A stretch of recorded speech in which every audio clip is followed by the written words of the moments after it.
The black SUV had barely stopped when Olumide Adebayo leaped into the red dust and froze.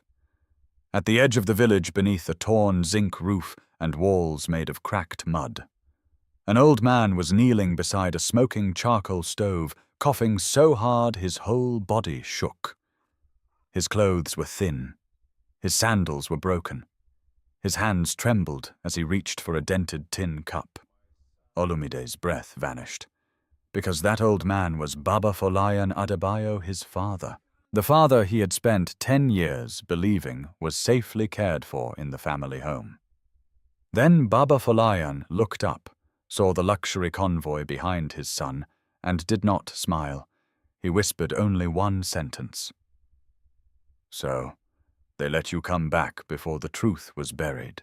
What would you do if you came home rich enough to change everything, only to discover the people you trusted had built their comfort on your father's suffering? And as you watch, tell me, what country are you watching from, and what time is it there right now?" If you enjoy powerful emotional stories with deep twists and healing endings, subscribe and stay with me for the next part. Olumide did not remember crossing the last few steps. One moment he was standing beside the open SUV door, staring at the bent figure under the torn roof. The next he was in front of the shack, his polished shoes sinking into damp red earth, the smell of smoke and old rain filling his lungs like punishment. Baba. The word left him as a broken breath. Baba Folayan pushed one hand against his knee and slowly rose. Every movement looked painful. His back, once broad and straight from years of farming, had curved under the weight of age and hardship. His wrapper was faded. His shirt hung loose over a chest that had become too thin. Even his eyes, the same steady eyes that had once frightened liars and comforted children, seemed buried deeper in his face. For one trembling second, father and son simply stared. Then Olumide stepped forward and caught his father before the old man lost balance. The touch destroyed him. Baba Folayan's bones felt light, too light, like a man the world had been eating 1 year at a time. Who did this? Olumide asked, his voice so low it almost sounded calm. That was how his anger always began, soft, controlled, more dangerous than shouting. "Why are you here? Where is the house? Where are Uncle Tade and the others? Why didn't anyone tell me?" Baba Folayan gripped his wrist with surprising strength. "Do not start with fire," he said hoarsely. "Not yet." Olumide stared at him in disbelief. "Not yet." He looked around wildly at the leaning walls, the rusted basin by the doorway, the mattress visible through the gap in the cloth hanging as a door. "You are living in this place. It has kept out enough rain," Baba Folayan replied. Olumide gave a laugh that sounded close to breaking. "Enough rain." He turned toward the convoy. "Aide," he called to his driver. "Get the doctor. Now. Call the hotel in the city. No, forget the hotel. Call the architect. Call everyone. We are moving him today." 2 men from the convoy hurried forward, but Baba Folayan's voice stopped them. "No." It was not loud. It did not need to be. Olumide turned back slowly. "Baba, you are sick. I am alive. You are suffering." "I have suffered before." The answer hit Olumide like a slap. For an instant he saw himself at 19, proud and wounded, standing outside their old family house while anger burned through his chest. He had believed his father no longer wanted him there. He had believed every cold message passed to him by relatives, every delay, every silence, every humiliation. He had left swearing he would return only when he had become too powerful to be looked down on again. And now here stood the same father in a shack, speaking as though pain were a simple old companion. Olumide lowered his voice. "I did not come back to argue. I came to take care of you." Baba Folayan looked past him toward the line of black SUVs and suited men waiting near the dusty road. The villagers had begun gathering at a careful distance, drawn by the convoy, the tension, the impossible sight of Olumide Adebayo returned in wealth no one in the village could have imagined. The old man's face tightened. "That is why you must listen to me," he said. "You cannot take me anywhere today." Olumide blinked. "What I will not leave." The words were so absurd that for a moment Olumide thought he had misheard. He glanced at the shack again, certain the sight would force reason into the conversation. The roof was patched with scraps of metal and torn plastic. One side of the structure leaned like it had lost the will to stand. Chickens scratched beside a broken clay pot. This was not a home. It was evidence. "Baba," he said carefully, "the way one speaks to someone ill or disoriented, this place is falling apart." "Yes. So why would you stay?" Baba Folayan did not answer immediately. His breathing remained uneven from the coughing fit. At last he said, "Because leaving before the truth is spoken would bury the truth forever." A murmur moved through the villagers. Olumide's head snapped toward them. A few people quickly looked away. Others pretended to be studying the dusty ground. A woman carrying a basin on her hip suddenly found the far horizon very interesting. Fear, shame, recognition. He saw all three in a dozen faces at once, the truth about what he asked. Baba Folayan's jaw tightened. "Not here." Olumide took a step closer, then inside. "No." That single word nearly snapped the restraint in him. He dragged a hand over his face, then forced himself to breathe. Rage would get answers later. First, he needed understanding, and perhaps, though he hated the thought, patience. A thin old woman with a headscarf faded by years of sun shuffled forward from the crowd. Her back was bent, but her eyes were sharp. "Mama Sade Baba Folayan," murmured. She nodded once at him, then looked at Olumide. "You came at last." Something in her tone made the words heavier than they should have been. Olumide straightened. "You know me. Who in this village does not know the boy who left with a broken heart and returned with a convoy?" she said. "We only did not know if heaven would allow you to come before everything was swallowed." Olumide studied her. "Swallowed by whom?" Mama Sade pressed her lips together. "Questions walk faster than answers." "But your father?" She looked toward Baba Folayan with a strange mixture of pity and respect. "Your father did not stay here because he had nowhere to go." Olumide frowned. "Then why?" The old woman hesitated, then shook her head. "That is his mouth to open, not mine. I have already lived long enough to know when silence is safer." She leaned closer. "But do not make the mistake of thinking he stayed because he was weak." Before Olumide could press her, another voice rose from the edge of the crowd. "Olumide, my son." The sound was oily, too warm, too eager. Olumide turned and saw a round-bellied man in an embroidered agbada, hurrying forward, sweat shining at his temples despite the afternoon breeze. Uncle Tad. He looked richer than the village, cleaner than the village, better fed than the village. Olumide's stomach hardened. Tade opened his arms wide, as if this were a reunion staged by heaven itself. "Ah, look at you. We heard rumors you had done well in the city, but this is God's favor." He pulled Olumide into a brief embrace before Olumide could decide whether to allow it. "You should have sent word you were coming. We would have prepared something worthy of you." Olumide stepped back. "Prepared what, another lie?" For a flicker of a second, something ugly crossed Tade's face. Then it vanished under wounded affection. "Lie. My son, what talk is this? We have all suffered. Your father is stubborn. He refuses comfort. He refuses help.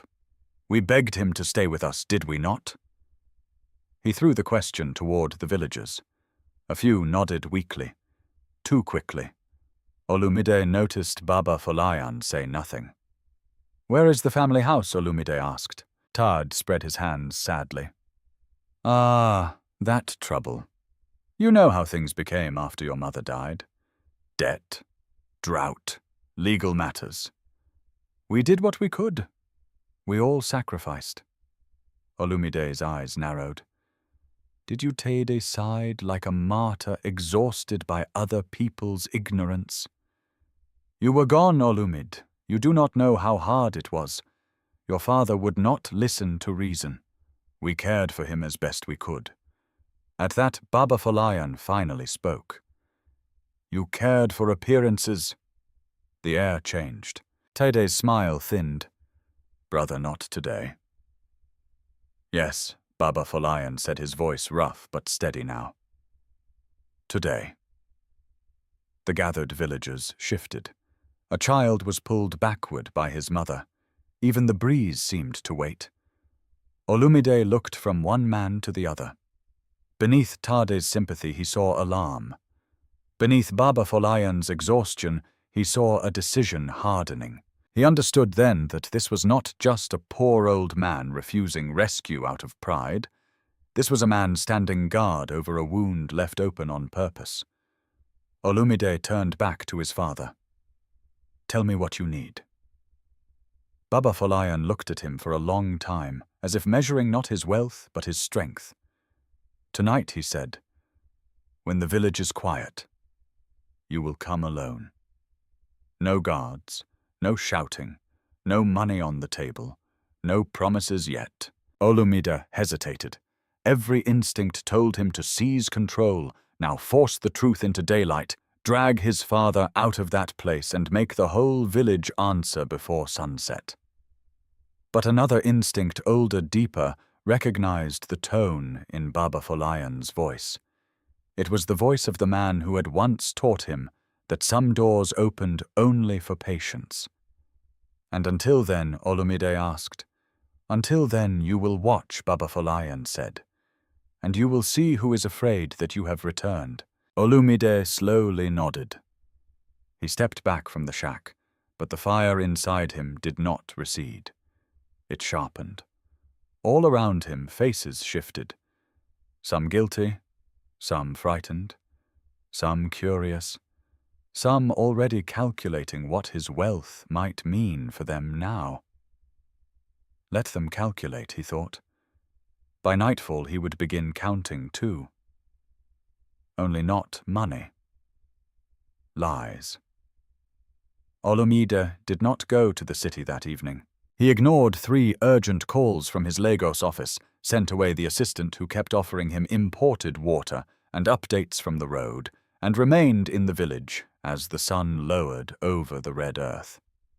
He stood near the convoy like a man at war with stillness, watching shadows stretch across the footpaths, the broken fence posts, the roofs patched with tin and prayer. His father had told him to watch, so he watched. And the village began to reveal itself. At first it was only small things, too small for anyone else to notice. A young man carrying cassava slowed when he passed. The shack looked toward Olumide, then quickly took another path. 2 women drawing water from the borehole whispered. The moment Uncle Tade appeared, then fell silent when they saw Olumide turn. An older man in a faded cap, one of the village elders, walked past Baba Folayan's shack without greeting him, yet bowed almost theatrically when he saw Tade. It was a village performing innocence badly. By dusk, Olumide had already learned something that made his jaw tighten. The fear in the air was not the fear of poverty. It was the fear of exposure. His driver Ade approached carefully. Sir, should I keep the men close tonight? Olumide looked toward the shack. Through the torn doorway cloth he could see a flickering lantern and his father's shadow moving slowly inside. No, he said. Aide frowned. Sir, with respect, no guards near the shack. Keep the convoy where it is. No one goes after me if I leave. No one follows. Aide lowered his voice. You trust these people? Olumide's eyes stayed on the old shelter. No, he said. I trust my father's fear. That shut the conversation down. Night settled like a witness. The village changed after dark. Daytime caution gave way to softer noises, cooking pots, distant laughter, babies crying, goats shifting in sleep. Low radios muttering from half-lit rooms. But beneath it all was another current, the kind that moved through places where too many secrets had survived by habit. When the moon had risen high enough to silver the dusty road, Olumide left the convoy. He wore no jacket, no watch, no shoes, polished to a city shine. Only dark trousers, a plain shirt. And the face he had carried out of the village 10 years earlier. Older, now harder, but not yet beyond his father's reach. As he neared the shack, he saw Baba Folayan seated outside on a low wooden stool, a lantern at his feet. The old man did not look surprised. "You came alone," he said. "I said I would." Baba Folayan nodded toward another stool opposite him. "Sit." Olumide sat. For a few moments neither spoke. The lantern hissed softly. Crickets sang in the dry grass. Somewhere far off a dog barked, then stopped too suddenly. Olumide broke first. "I did as you asked. I watched. And this village is afraid of my return." "Yes. Uncle Terde most of all." A humorless smile touched Baba Folayan's mouth. Tade has always feared the day a mirror would be held to his face. Olumide leaned forward. "Then stop speaking in riddles. Tell me plainly, where is our house?" Baba Folayan's eyes lifted to him. Even in old age, the gaze still carried weight. "Our house still stands," he said. Olumide blinked. "What? It still stands?" The words were so simple that for a moment Olumide thought he had heard them wrong. "No," he said sharply. "That is impossible. Tade told me it was sold after Mother died. He said debts forced the family's hand. He said you agreed." "I never agreed." Olumide stared. The night seemed to tilt around him. "Then where is it?" Baba Folayan raised one hand and pointed into the darkness beyond the acacia trees, toward the slightly higher ground west of the village center. Olumide followed the line of his finger and felt something cold move through him. "Our house," Baba Folayan said quietly, "is where it has always been." For several seconds Olumide could not speak. He had passed that direction that afternoon without going farther because Terd had greeted him before he could. He had assumed the family land was gone, assumed the past had been erased. "Who lives there now?" he asked at last, though some part of him already knew the answer would hurt. Baba Folayan's silence answered first, then Tad. Olumide stood up so fast the stool toppled behind him. "No, yes. He took our house. He moved into it." How Olumide's voice cracked into a low, dangerous edge. How does a man move into his brother's house and still stand in public calling himself family? Baba Folayan did not flinch. By using paper, by using grief, by using your absence, by using my silence. Olumide turned away and took 2 hard steps into the dust, then came back. Every muscle in his body seemed to be fighting a different urge to storm the house, to drag Tade into the center of the village, to break something with his bare hands, to go back in time and strike his younger self for ever believing any of it. "My absence," he said. "No. Do not put that on me, Baba. I left because I thought I know what you thought." Olumide stopped. The old man looked older in lantern light, but not weaker, only sadder. "You thought I had turned my heart against you," Baba Folayan said. "You thought I had chosen Tade's sons over my own. You thought I was ashamed of your failure to become the man the village expected." Olumide's throat tightened. Every word landed exactly where the old wound lived. "That is what I was told." "And because you were told it many times, Baba Folayan said you began to hear it in my silence." The sentence struck deeper than accusation. It was truth, and truth had a cleaner blade. Olumide looked down at his hands. "Why didn't you write to me?" Baba Folayan let out a long, tired breath. "I did." Olumide's head snapped up. "I wrote," his father repeated. "More than once. Some letters I gave to Kunle to take toward the post bus. Some I gave to Tade when he said he had a safe contact in the city. One letter I paid for with the last goat I owned. The night went still around Olumide. I never received them." No, Baba Folayan said. "You did not."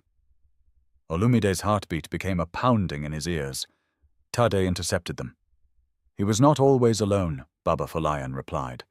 "That was the second blow. Not just Tade. Others." Olumide sat down again more slowly this time. Rage needed breath. Breath needed control. "Start at the beginning," he said. "No more pieces, no more half-truths. Start at the beginning." Baba Folayan looked toward the darkness where the old family house stood hidden beyond trees and distance and theft. "When your mother died," he said, "this family became a wound with no skin. Everyone came close not to heal it, but to touch what they thought might still be valuable." At the mention of his mother, Olumide felt his chest constrict. Mama Yatunde had died quickly, violently, and under a cloud of confusion, nobody had explained properly. He had been too young, too angry, too overwhelmed by loss to understand how much had shifted around him in those months. "Tade said debts swallowed us," Olumide said. "We had debts," Baba Folayan replied, "but not enough to lose the house, not enough to lose the land. What swallowed us was greed wearing the face of concern." Olumide said nothing. His father continued. "The first lie was small. Tade told the village that I was too broken after your mother's death to manage papers, so he would help. Then he began handling every visitor, every clerk, every record. When I asked to see documents, he said later. When I demanded accounts, he said I was grieving too hard to think clearly. The elders told me to rest, to trust family." Olumide laughed once under his breath, bitter and empty. "Trust family." "Yes," Baba Folayan said. "That is how betrayal enters the house. It does not kick the door. It is invited to sit." The lantern flame jumped in a small breeze. Olumide's mind was moving now fast and cold. If the house still stands, there will be records. Transfer papers, witness signatures, land references. There are papers, Baba Folayan said, and there are lies dressed as papers. Olumide looked at him. "You have seen them. I have seen enough to know they are dirty. Then why not challenge them?" At that, something changed in Baba Folayan's face. Not fear exactly, but the memory of fear. Old fear. Protective fear. Because by then, he said slowly, it was no longer only about a house. Olumide felt the shift in the air before he understood it.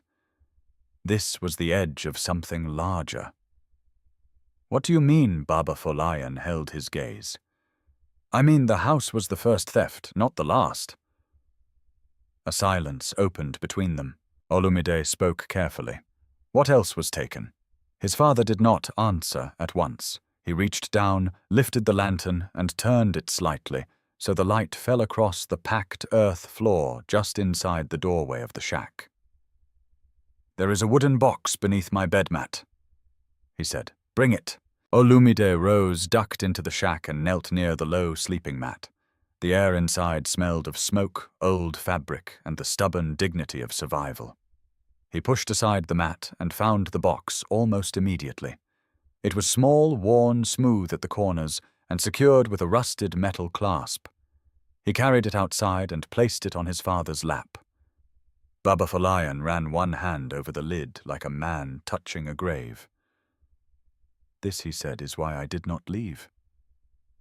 Olumide stared at the box. "What is in it?" His father looked up, and the grief in his eyes was deeper than poverty, deeper than humiliation, deeper even than 10 lost years.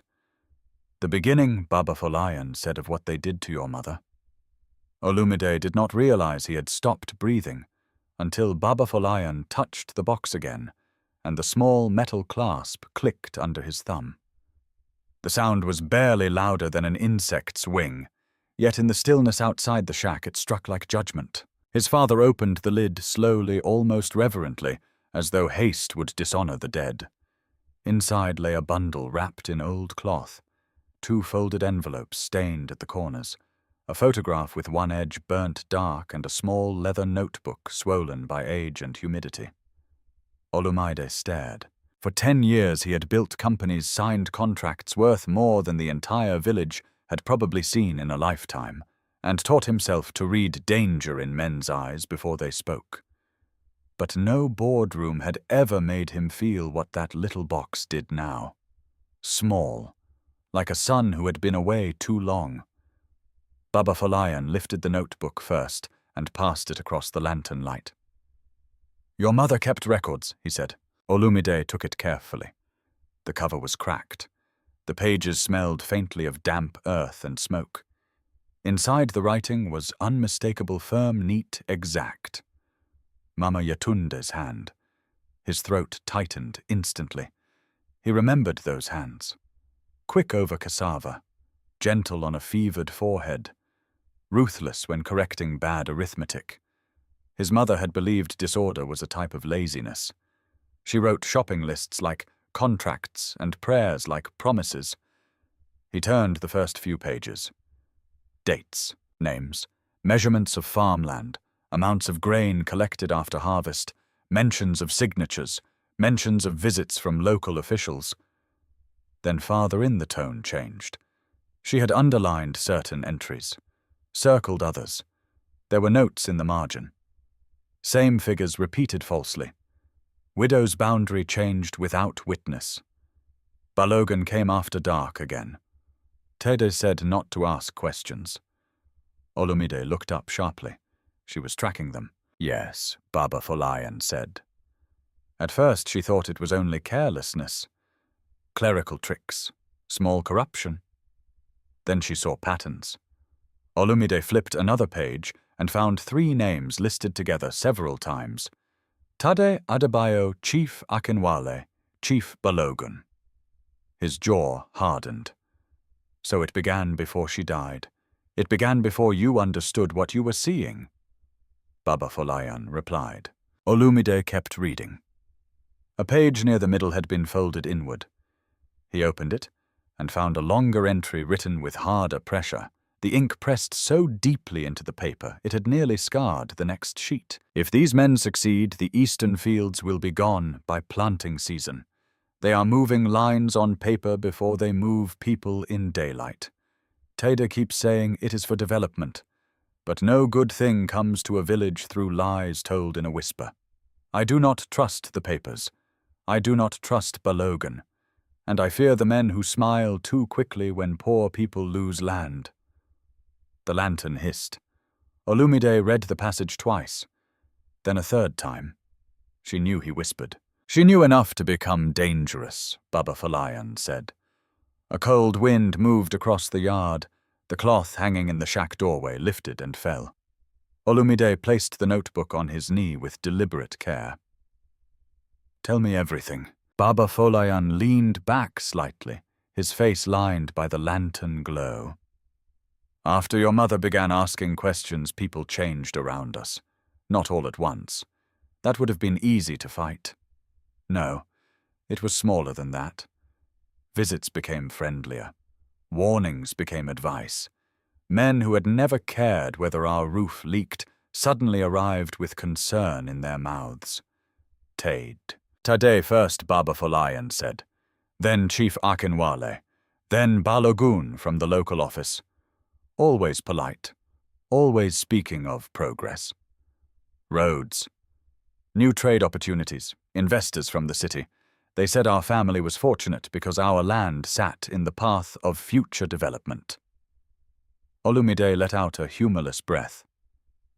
Fortunate enough to be robbed, his father nodded. Your mother did not speak that way in front of them. She smiled, served water, asked questions as though she believed every answer. Then at night she wrote. He gestured toward the notebook. She said men who lie for profit often repeat themselves without noticing. She wanted their own words to betray them later. Olumide ran a thumb along the edge of the pages. And did you believe her? Did you? At first, Baba Folayan's mouth curved sadly. No. I believed what decent men always want to believe, that corruption has a limit. That family will step back before destroying blood.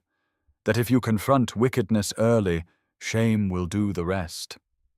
He looked toward the dark beyond the shack, toward the hidden house, the hidden years. I was wrong.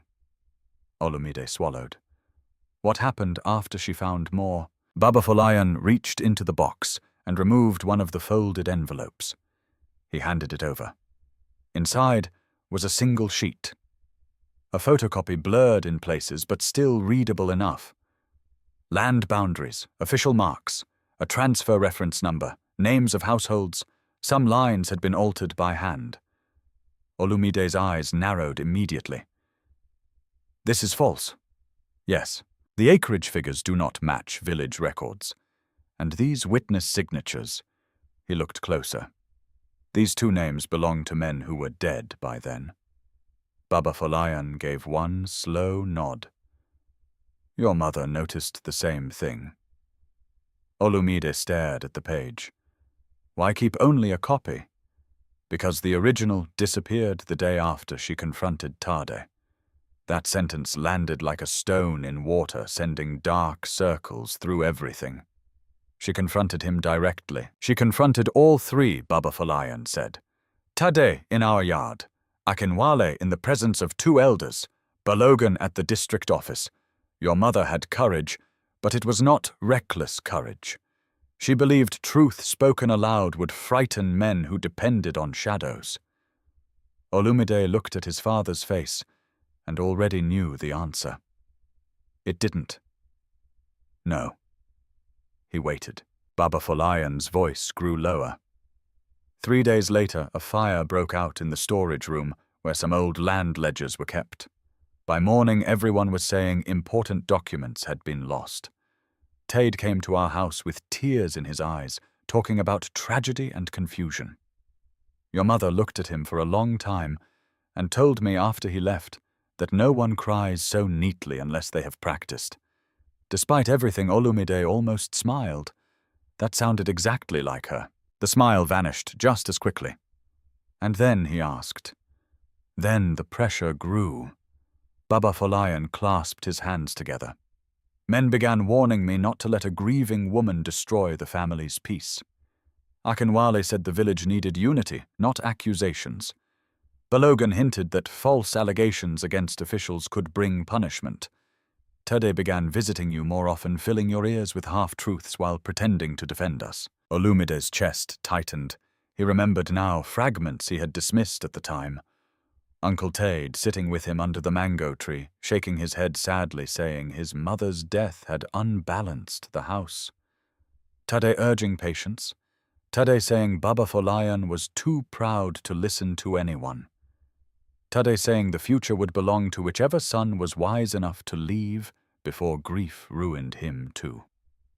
At the time, Olumide had thought he was being offered concern. Now he saw grooming. Why didn't you tell me, he asked, and hated how young he sounded. Baba Folayan did not answer immediately.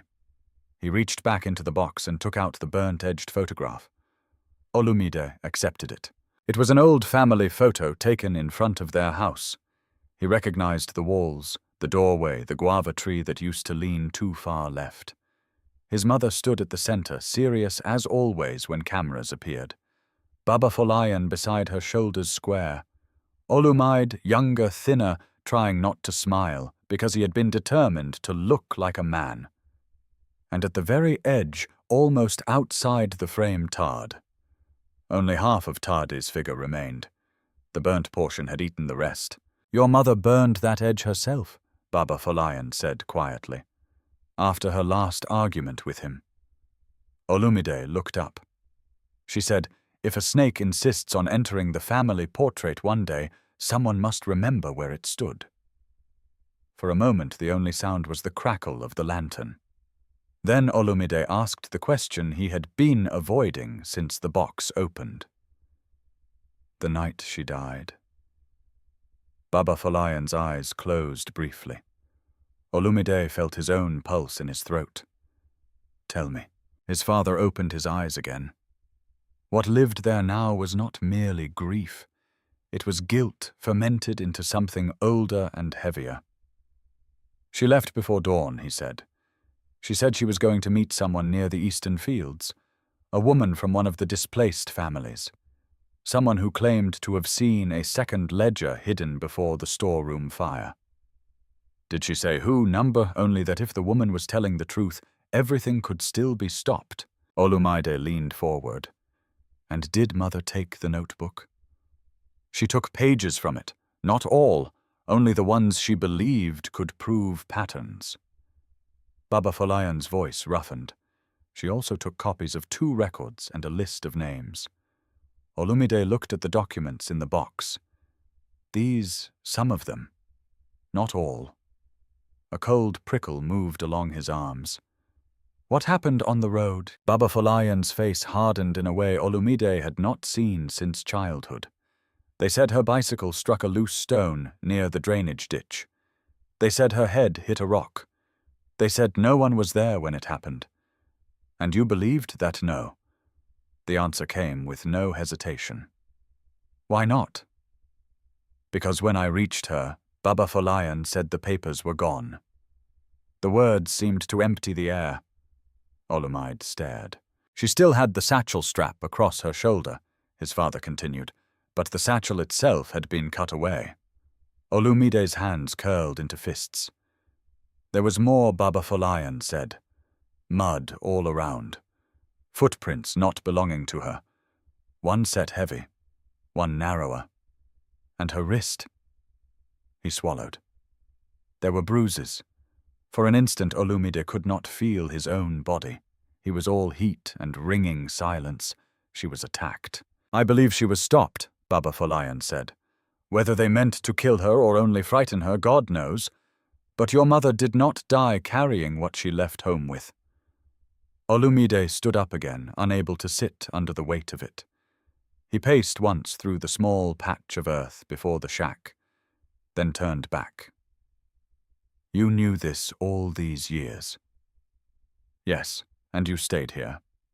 Yes, while they ate from our land, wore respectability like clothing, spoke my name with clean mouths. Baba Folayan's voice did not rise. I stayed because I had what they did not know I still possessed.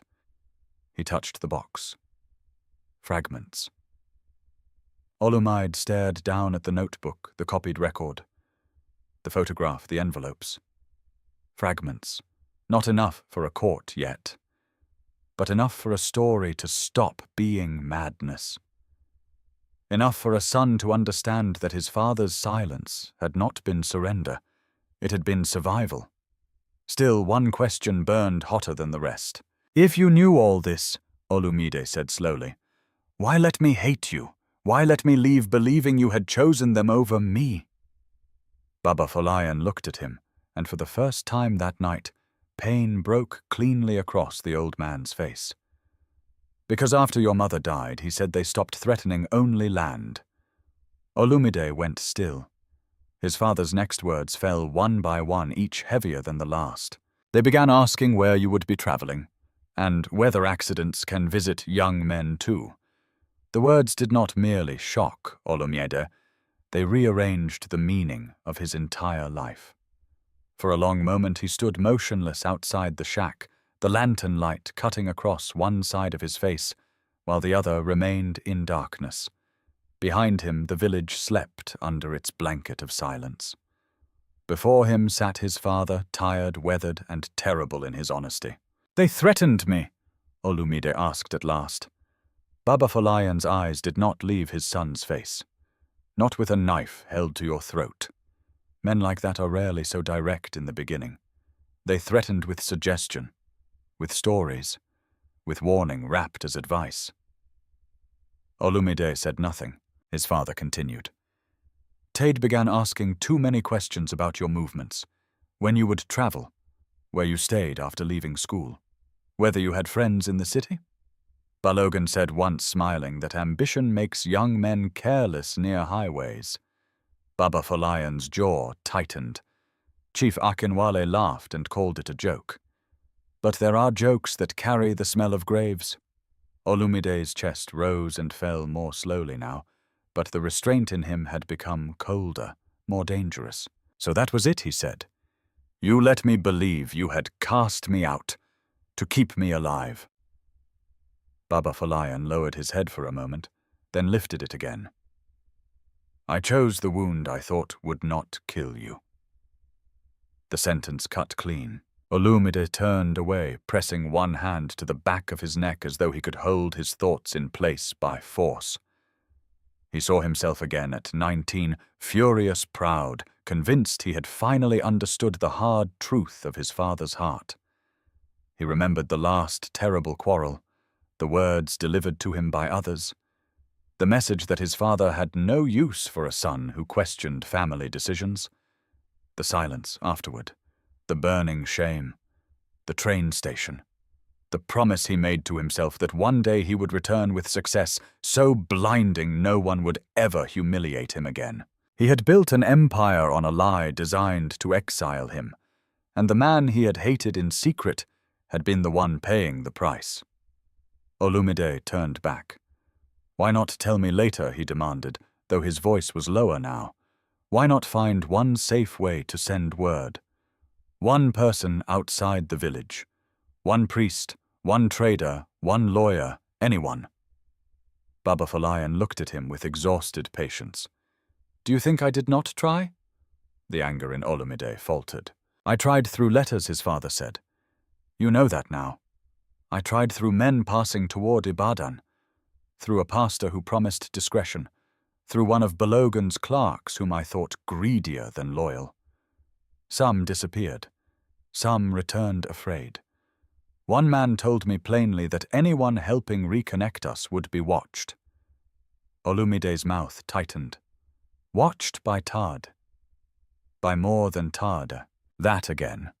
The wider circle. The corruption reaching beyond one greedy uncle into something older, dirtier, better protected. Olumide crouched near the stool now, rather than stand over his father. Then tell me their names. Baba Folayan studied him. You speak like a man preparing for battle. I am. That is what I fear. Olumide almost laughed, but there was nothing humorous left in him. Baba, with respect that fear is 10 years too late. Baba Folayan's expression changed. Not anger. Sorrow. You think time has made me cowardly, he said quietly. No. Olumide swallowed. I think time made you carry too much alone. The old man's gaze softened for the first time that night. Then he looked toward the darkness beyond the trees where their old house stood in stolen dignity. When your mother died, he said, I still believed wicked men could be cornered by evidence. When they began circling you, I understood something else. Some men do not fear truth until truth arrives with power. At that time, I had fragments. But I had no power. He met Olumide's eyes. You became that power. The words settled heavily between them. Olumide looked down at the little box. The notebook, the false land copy, the photograph with the burnt edge. Fragments. 10 years of silence held together by smoke and endurance. His father had not been passive. He had been preserving the only pieces not yet swallowed. And you waited, Olumide said. Yes, for me. Yes. The simplicity of it undid something inside him. All the speeches he had imagined for the day he returned vanished. No accusation could stand in the face of that small word. He sat back on the stool slowly. For a few moments neither man spoke. The lantern flame swayed. Somewhere in the village a baby cried and was hushed. Night insects scraped their tiny music against the dark. Then Olumide asked, Did Tade know you still had these? I believe he suspected Baba Folayan said. Not everything. but enough to keep me close and poor." Olumide frowned. Poor his father gave a short, bitter breath. "You think this shack is only neglect?" "No. It is also strategy." That pulled Olumide's attention sharp again. "Explain." "If I had rebuilt my life even a little," Baba Folayan said, "if I had found comfort, authority, or visible support, they would have come harder for what I kept. But a man people consider defeated becomes nearly invisible. They mock him. They pity him. They stop imagining he can ruin them." Olumide stared at him. "You lived like this on purpose?" "Not every part of it," Baba Folayan replied. "Poverty is still poverty. Hunger still bites. Rain still enters the bones. Illness still humiliates. Do not romanticize my suffering, my son." His tone sharpened for the first time. "But yes, I accepted the image of a broken man because it bought me time. Men speak more freely around what they think has already lost." That was the twist within the twist, the deeper cruelty. His father had not only endured humiliation, he had weaponized their contempt and let it cover him like dust. Olumide looked around at the shack again, but now the place appeared different. Still tragic, still unforgivable, yet no longer merely a symbol of abandonment. It was also a blind, a hiding place built from other people's arrogance. They never imagined the old man in the shack was keeping records. Olumide murmured. No, Baba Folayan said. And they never imagined the son they pushed out would one day return wealthy enough to make silence expensive. Olumide leaned forward. "Then we stop being silent." "Not like boys throwing stones," Baba Folayan said immediately. "Like men carrying proof." Olumide nodded once. He could do that. He had not become what he was by moving only on rage. Rage lit the fire. Discipline built the result. "Tell me what happened after I left," he said. "Not only with Mother, with you, with the house, with the money I sent." Baba Folayan's face darkened. "The first 2 years after you left were the worst." Olumide felt the shame before the details even came. "I waited for word from you," his father said. "Then the money began coming." Olumide closed his eyes briefly. "And it never reached you." "Not in full. Sometimes a little arrived, just enough to keep the lie believable. A bag of rice, some medicine, a small sum through another hand. Tade would come to my door speaking loudly of sacrifice so the neighbors could hear. He wanted the village to believe he carried me. And the rest vanished." Olumide opened his eyes again. "How much?" Baba Folayan shook his head. "I do not know. Enough to fatten houses that were already too comfortable. Enough for Tade's sons to wear city shoes while I sold tools one by one." The words landed like blows. Olumide remembered wiring larger and larger amounts during those early years, torn by guilt, fueled by ambition, telling himself that if he could not come back yet, at least money would soften the distance. Instead, it had financed the performance of his father's abandonment. "Why did no one tell me?" he asked. Baba Folayan let out a tired breath. Because the lie was crafted carefully. Tade sent messages back. Gratitude, blessings, news that I was stubborn but stable. Sometimes someone added that I was too proud to speak with you. Other times they said your success had changed you and that I should stop waiting for a visit. He looked straight at Olumide. Each side was fed poison shaped for its own wound. Olumide bowed his head. That was the true architecture of the betrayal. Not just stolen land, not just stolen money. They had stolen interpretation. They had managed the meaning of every silence until father and son stood on opposite sides of a lie large enough to become destiny. He spoke without lifting his head. "I hated you. I know. I told myself you chose them. I know. I told myself if I came back too early, I would only hear more contempt in your voice." Baba Folayan was quiet for a moment. Then he said, "And I told myself that if hatred was the price of your survival, I would pay it." Olumide looked up sharply, his eyes burning. "Do you hear yourself?" 10 years, Baba." "Yes. 10 years." The old man nodded. "And you are still alive." That broke him. Not loudly, not with grand tears or dramatic collapse.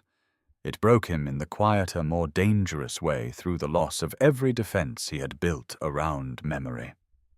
He turned his face aside, pressed his knuckles against his mouth, and for the first time since stepping from the SUV, allowed grief to move through him without resistance. His mother dead under suspicion, his father surviving by humiliation, his own love twisted into distance and unknowingly used as a weapon against the man he most owed. Baba Folayan did not speak while his son fought himself. When Olumide steadied at last, his voice had changed. Less like a billionaire, more like a son. "I should have come sooner," perhaps Baba Folayan said. "Or perhaps you would have come sooner and died before becoming strong enough to finish what they began." Olumide wiped once at his face and straightened. "No more, perhaps." His father watched him carefully. "I am here now," Olumide said, "and I am not leaving this village blind again." Something like approval flickered in Baba Folayan's eyes, but it did not erase caution. "Then hear the rest before your anger chooses your method." Olumide nodded. Baba Folayan reached back into the box and withdrew the second envelope. This one was thicker. He handed it across. Inside were 3 folded pages and a small strip of paper bearing a number and half a seal. Olumide unfolded the first page and his pulse kicked hard again. It was a copy of a statement. Unsigned, but written in the hand of someone who had seen too much. He scanned the opening lines and felt the night sharpen around him. The statement described a meeting held 2 nights before Mama Yatund died. A meeting between Tad Chief Akinwel Balogun and one more man whose name Olumide had never heard before. Baba Folayan watched his face. "Yes," he said quietly. "That is when I learned Ted was not the highest snake in the grass." Olumide read the name 3 times before looking up. Alhaji Karim Adisa. It meant nothing to him at first. No memory attached itself to the words. No face rose from childhood. Yet something about the way Baba Folayan watched him made the name feel heavier than the others. "Who is he?" Olumide asked. His father did not answer immediately. He looked out into the darkness as if the night itself might be listening. "Not a villager," Baba Folayan said at last. "Not a man who dirties his own shoes in small places like this. He is the kind who sits in cooled rooms far from the dust and signs away what poorer men have spent generations protecting." Olumide's eyes dropped back to the paper. The statement was brief, written in a cramped, urgent hand. Whoever had written it had been afraid, and fear showed in the enfant trespasser of the ink. It described overhearing a late-night meeting behind Chief Akinwale's compound. Tade had argued that Mama Yatunde already knew too much. Balogun had warned that if she reached the press or a proper legal office in the city, the land consolidation plan could collapse. And then came the line that made Olumide's grip tighten around the page. The man they called Al-Haji said villagers forget quickly when grief arrives before truth. Olumide felt his stomach turn cold. He ordered her death, he said. Baba Folayan's expression darkened. "I do not claim what I cannot prove." Olumide looked up sharply. "Baba, no." The old man's voice, though rough, held firm. "Listen to me carefully. Anger loves certainty before evidence does. I have carried these fragments too long to let rage speak louder than fact." Olumide forced a breath through his nose. His father was right, and that only sharpened the frustration burning through him. "So what do we know?" he asked. "We know your mother was watching them," Baba Folayan said. "We know she confronted them. We know false land papers existed. We know records disappeared. We know she died on the way to meet someone carrying evidence and the papers she carried were taken. We know threats had already begun, and we know there was a man above Tade, above Akinwele, perhaps even above Balogun who stood to gain if the village land changed hands quietly. Olumide folded the paper carefully, though every part of him wanted to crush it. And this statement, he said. Who wrote it? Baba Folayan hesitated. That hesitation was answer enough to tell Olumide the next truth would not be easy. A man named Jide Baba Folayan said. He worked then as a night watchman near Akinwale's compound. Poor, widowed, easy for powerful men to ignore. He brought the statement to your mother first, then to me after she died. Where is he now? Dead. The word landed flat and heavy. Olumide did not move. How they said fever. Baba Folayan's eyes remained fixed on his son. He fell ill less than a month after giving me that paper. Very suddenly. He was buried fast. Olumide laughed once without humor. Of course. Yes, Baba Folayan said quietly. Of course. The lantern between them seemed smaller now, its light too weak for what the night kept bringing. Olumide unfolded the other pages in the envelope. One was a rough sketch of field boundaries marked with local names and arrows. Another listed dates beside short note surveyors came early. 3 families pressured to sign thumbprints. Akinwale promised compensation that never arrived. The third contained only numbers references, perhaps, and part of an official seal on a torn strip. These numbers, Olumide said, studying them. They look like registry references. That is what your mother believed, Baba Folayan replied. She said official theft always leaves a trail, even when men try to sweep the floor after walking. For a second, he almost heard Mama Yatunde saying it herself.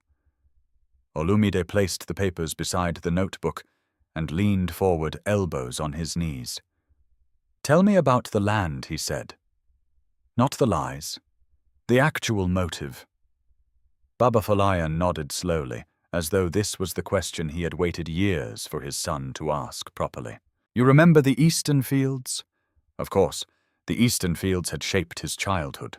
Long stretches of fertile land just beyond the old irrigation path, rich enough that even in difficult seasons they produced something. Cassava, maize, yam, vegetables. In years of good rain, those fields fed more than one household. Your mother discovered that several parcels there had been marked in district records for reclassification, Baba Folayan said. No one in the village was properly informed, but on paper some farmland was being prepared for development use. Olumide's eyes narrowed. Commercial acquisition. Yes. By whom? That is where the shadows thicken, his father said. Some names never appeared directly. Local men fronted the process. Signatures moved through officials, promises of road projects, warehousing, agricultural investment. But your mother said the language was too polished to belong to the men we could see. Olumide nodded slowly. He knew this pattern well only in different clothes. Local corruption rarely acted alone. Someone with greater reach always hid behind layers of useful greed. A greedy uncle, an ambitious chief, a purchasable official, they were tools as much as perpetrators.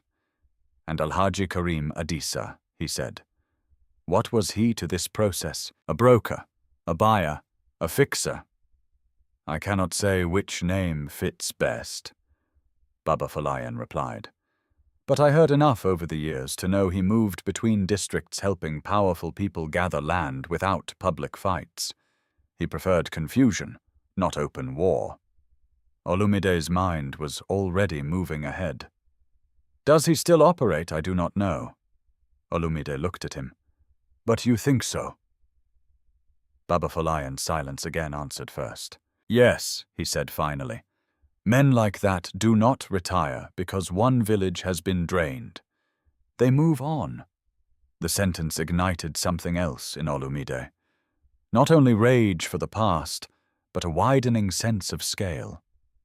This was not just family betrayal, not just one house, one death, one ruined father. It was a machine. Their village had been one mouthful among many. He gathered the papers back into order. Then this cannot stay here. Baba Folayan's face tightened immediately. It stayed here because nowhere else was safe. It is not safe here anymore either, Olumide said. I'm back. They know something has changed. Tade will feel it. Akinwale too. If they suspect you still have evidence, they have suspected for years. Yes, Olumide cut in.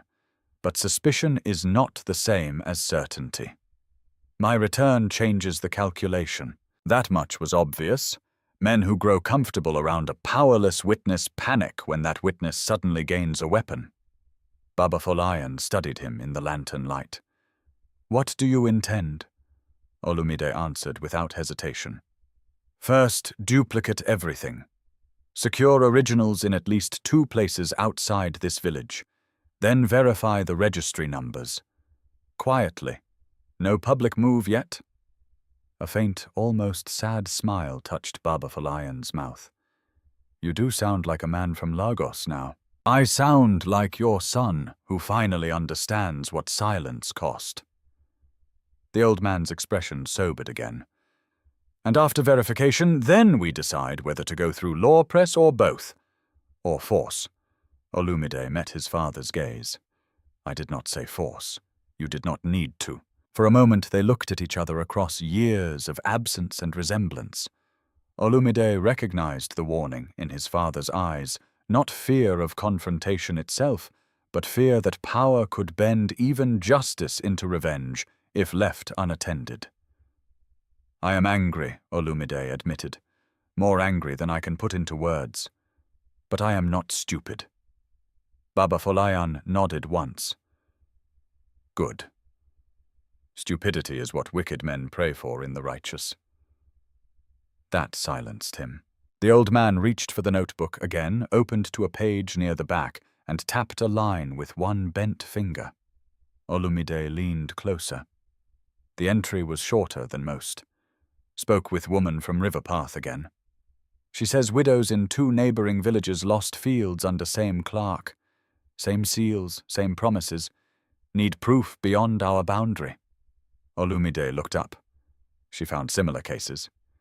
Yes, in other villages, yes. This changed everything. It made their suspicions larger, more dangerous, and potentially more provable. If that woman is still alive. She may not be, Baba Folayan said. Olumide exhaled slowly.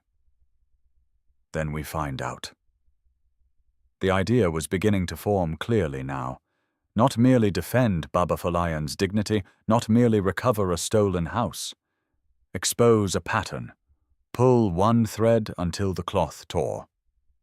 But before that, the family wound still demanded its own accounting. He looked toward the darkness where Tade slept in a stolen house. Why didn't you expose him openly years ago? Olumide asked. Even without proving Mother's death, you could have told the village he intercepted my money, that he took the house. Baba Folayan leaned back, his face heavy with old fatigue. Because by then, he had already done something more effective than theft. Olumide waited. He had taken control of the story, Baba Folayan said. And when a liar controls the story in a frightened community, truth sounds like bitterness unless it arrives with undeniable proof. Olumide's jaw clenched. He knew that too. Wealth had taught him the modern version. Whoever frames the narrative early makes everyone else defend reality from a position of suspicion. Also, Baba Folayan added, I was not the only one he compromised. Olumide frowned. What do you mean? His father hesitated again, and this time the hesitation carried something close to reluctance. Tade used other people's needs, he said. Debts, illness, school fees, hunger. He made some villagers dependent, others he made guilty. A few he made complicit without telling them the full shape of the crime. He looked steadily at Olumide. That is why this village does not breathe easily around your return. Not everyone here is innocent, but not everyone is equally guilty. Olumide absorbed that in silence. There it was, the moral complication his father always forced him to face. Evil rarely spread by monsters alone. It recruited weakness, fear, convenience, survival, pride. "So if I strike blindly," he said slowly, "I may hit people who were trapped, not only those who trapped them." "Yes." He nodded once. He hated the truth of it, but he nodded. Then Baba Folayan reached for the final item in the box that Olumide had not yet examined, the smaller folded cloth bundle wrapped beneath the papers. The old man held it for a moment without opening it. His hands, Olumide noticed, were trembling now, not from age alone, but from memory. "What is that?" Olumide asked. Baba Folayan looked at him, and for the first time since the box opened, real fear, not old fear, but present fear, showed openly in his face. "This," he said quietly, "is the one thing I prayed you would never need to see." He unfolded the cloth. Inside lay a thin gold bracelet, bent near the clasp dried mud, still trapped in the pattern of its design. Olumide's stomach dropped. He knew it instantly. His mother had worn it almost every day. Baba Folayan's voice had gone rough. "I found it hidden in Tade's old storage shed," he said, 2 weeks after your mother was buried." Olumide did not take the bracelet at first. He only stared at it in Baba Folayan's open palm, as if his mind were refusing the evidence, even while his body recognized it. The gold was dull now, the elegant pattern along its edge clogged with old dirt. But there was no mistake. He remembered that bracelet from childhood as clearly as he remembered his mother's voice. Mama Yatunda wore it when she cooked. She wore it when she braided her hair on hot evenings. She wore it when she stood in the doorway waiting for him to return from the fields, hands on her hips, pretending anger before laughter betrayed her. And now it lay bent and mud-stained, found in Tade's storage shed. The night around them seemed to collapse inward. Olumide's hand finally moved. He took the bracelet with unbearable care, as if touching it too roughly might disturb the dead. The metal felt colder than it should have. When he asked, though, his voice barely sounded like his own. 2 weeks after the burial, Baba Folayan said, "Why were you in his shed?" "Because grief had cooled just enough to let suspicion breathe," his father answered. "And because by then Tade had become too eager to comfort me. Men who push innocence too hard often leave fingerprints where they think no one will look." Olumide lifted his eyes slowly. "You searched his place alone?" "Yes. Without telling anyone, yes." Rage and disbelief fought inside him. "Baba, if he had caught you, he would have done what..." Baba Folayan interrupted softly. "Looked shocked. Called me unstable. Told the village I was mad with mourning." The old man shook his head. "That was already the story being built around me." Olumide said nothing. It was true. Tade had not needed to kill every threat. Sometimes discrediting a man was enough. His father continued. "I found the bracelet wrapped in a torn cloth behind old farm tools and broken crates. Hidden but not well, like something placed quickly by a man who believed he would move it later." Olumide's fingers closed around the bracelet until the metal pressed painfully into his skin.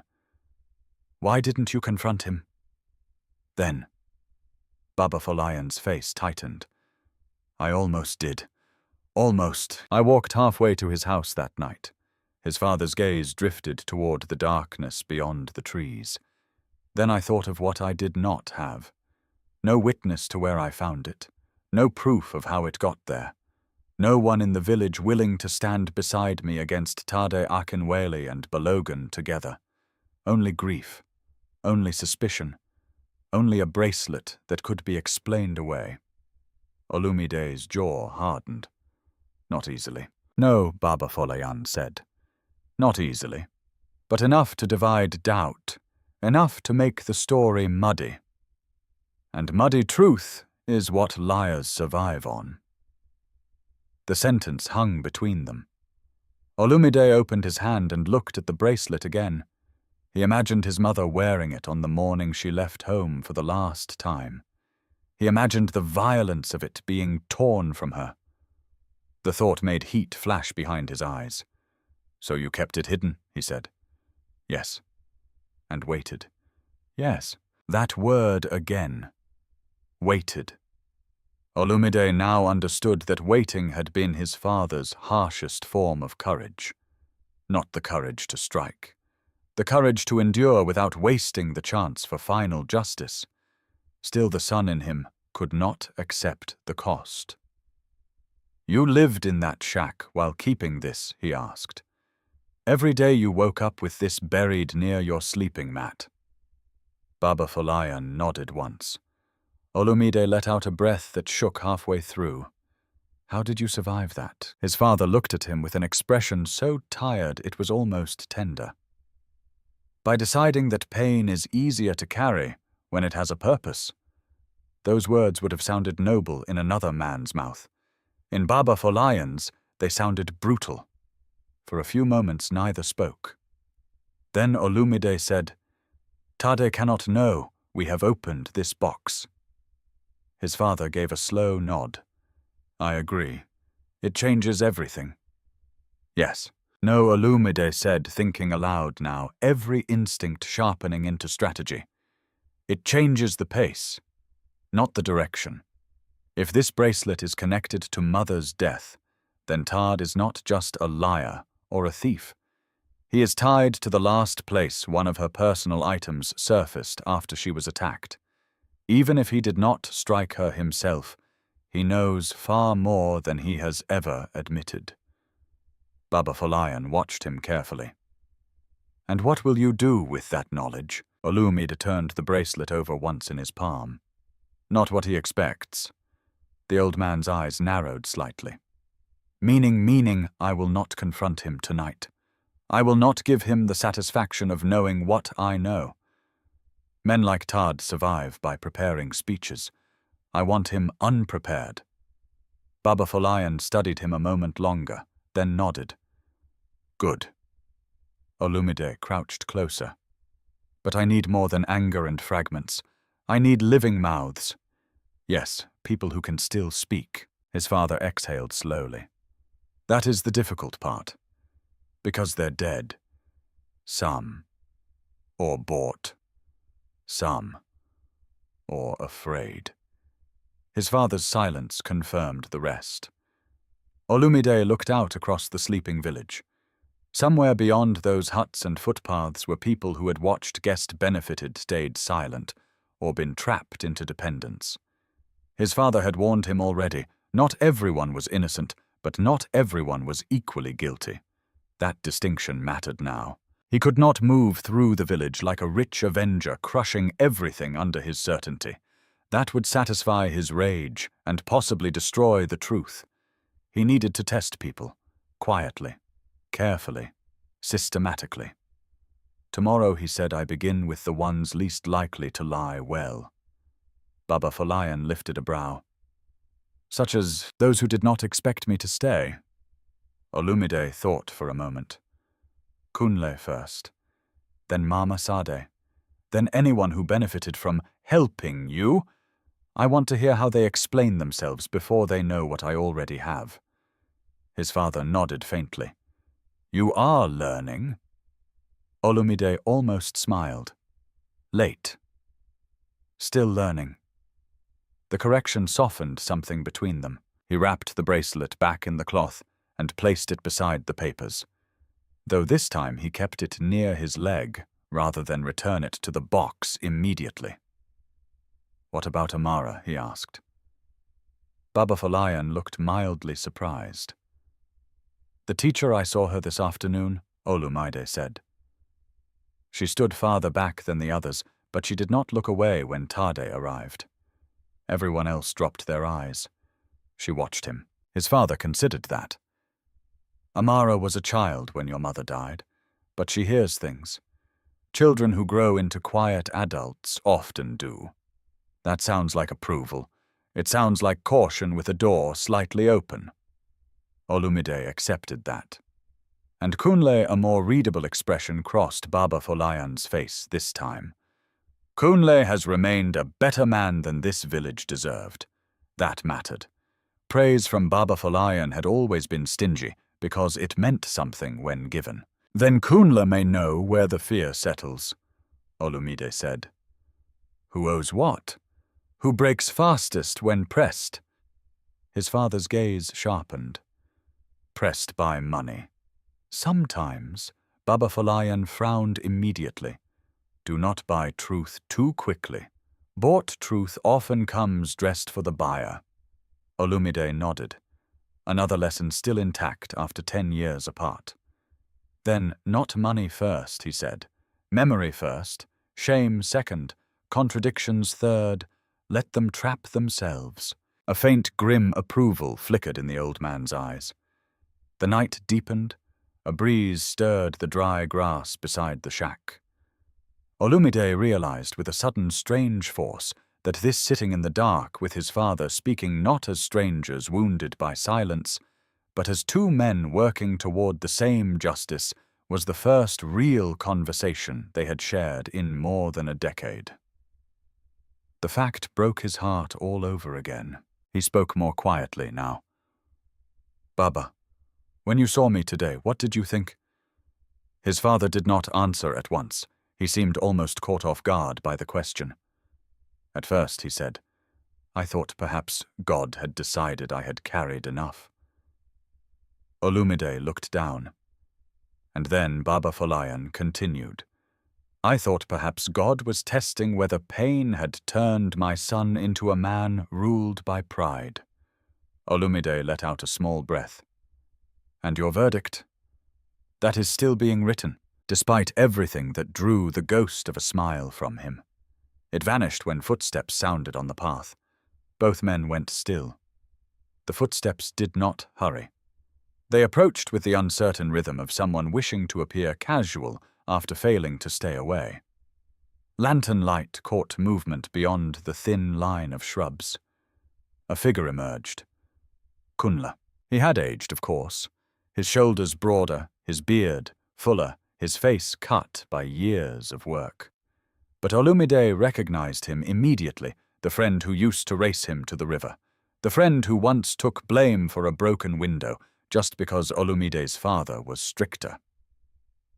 Kunle stopped 3 paces from the shack and raised both empty hands. I'm not here to spy, he said quietly. Olumide stood. Kunle looked at him properly then, and emotion crossed his face too quickly to hide relief, guilt, disbelief, affection, all tangled together. You stayed, Kunle said. I did. Kunle nodded once as if confirming something to himself. Then he looked at Baba Folayan. I saw Tade send one of his boys to circle the road twice. He's nervous, good Olumide said. Kunle's eyes moved to the wrapped bracelet near Olumide's leg, then to the open box, then back up again. He did not ask what had been shown. Smart man. Instead, he said the one thing that made both father and son sharpen fully. You should know this before morning, Kunle said. Chief Akinwale received a visitor tonight. Olumide's voice lowered, who Kunle swallowed once. A man from the city, he said, and the villagers are whispering the same name they whispered years ago. He looked directly at Olumide. Karim Adisa.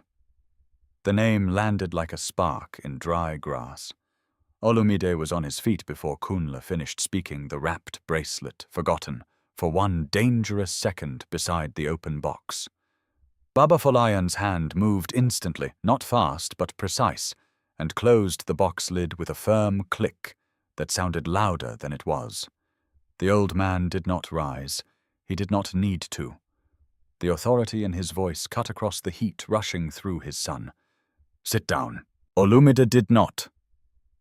Karim Adisa is here, he said, every word sharpened. In this village. Tonight. Kunle nodded once, uneasily. That is what people are saying. People say many things, Baba Folayan replied. What did you see? Kunle stepped closer, lowering his voice. I saw a grey pickup on the north path just after moonrise. Not a village vehicle. Clean body city plates. It stopped near Chief Akinwale's compound. 2 men stayed outside. 1 older man went in. I didn't see his face clearly, but after a while Akinwale's servant passed by the well, and I heard him whisper that Al-Haji himself had come because the village had become unstable. Olumide's jaw clenched. Because I returned. Yes, Kunle said. For a moment the night seemed to fold inward around that truth. Not because a son had come home, because the son had come home rich, visible, powerful, and power altered the value of old secrets. What had once been safely buried under poverty and silence now threatened to rise with witnesses' leverage and consequences. Olumide finally sat again, but only because movement now needed direction more than display. How many know, he asked. Kunle shrugged. Only the usual mouths, I think. The servant who heard. 2 boys on the road. A woman fetching water late. That kind of whisper spreads before sunrise. Baba Folayan nodded slowly. Then by morning they will either deny he was here or invent a reason that sounds harmless. Olumide looked from his father to Kunle. Which means we cannot wait passively. True, Baba Folayan said. But we also cannot rush blindly toward a chief's compound because one whispered name reached our ears. Kunle's eyes flicked toward Olumide, clearly measuring how much force was hidden behind that expensive calm. I came because if Karim Adisa is truly here, then Tade and Akinwale are afraid enough to seek direction from above. That was the real message. The men inside the village were no longer merely protecting old lies by habit. They were reporting upward. The structure above them had felt movement. Olumide leaned forward, his voice dropping. Kunle answered carefully. In the years since I left, has Akinwale received visitors from the city often? Sometimes Kunle said, officials, buyers, men in white kaftans who speak softly and leave quickly. But not like this. Not this late. Not after your return. Olumide nodded. The pattern matched what his instincts had already concluded. This was not routine business. This was containment. Baba Folayan studied Kunle's face. Why did you come openly? Kunle did not hesitate. Because if I kept silent tonight, I would remain the same coward I have been for too many years. The admission hung heavily in the air. Olumide looked at him more closely. Coward. Kunle's mouth tightened. I was not part of what they did, but I heard enough over time to know things were wrong, and I did not speak loudly enough when speaking still mattered. Baba Folayan watched him without accusation. Fear has many children. Kunle lowered his head. And shame is one of them. Olumide felt a flicker of conflict. Part of him wanted to seize that guilt, tear it open, demand every missed moment, every silence, every failure of friendship. But another part, the colder, more disciplined part, recognized usefulness where wounded pride might see only betrayal. So he asked, What exactly did you hear over the years? Kunle exhaled. Bits. Never a whole confession. A drunken complaint from one of Balogan's men that the old woman wrote too much. Tade once asking whether people in the city forget their village dead after enough money. Akinwale warning elders not to revisit land matters because it could pull sleeping snakes from the grass. He paused. And once about 4 years ago I saw Tade and Balogan arguing near the back of the market. Tade kept saying, You told us the boy was gone for good. Olumide went still. Not a boy. The boy. Him. Baba Folayan's expression changed subtly. He heard it too. So they discussed my return long before it happened, Olumide said. Kunle nodded, not as a certainty, more like a fear that occasionally returned to them. Olumide let that settle. Good. Fear had lived with them too. Baba Folayan folded his hands over the closed box. Then the question is no longer whether Karim Adisa remains connected. The question is what his presence tonight means. Olumide answered immediately. It means one of three things. First, he came to assess risk after hearing I arrived. Second, he came to move or destroy something before I begin digging. Third, he looked toward the dark village paths. He came to instruct them how to contain me. Kunle shifted uneasily. Contain? How? Olumide did not answer that. He did not need to.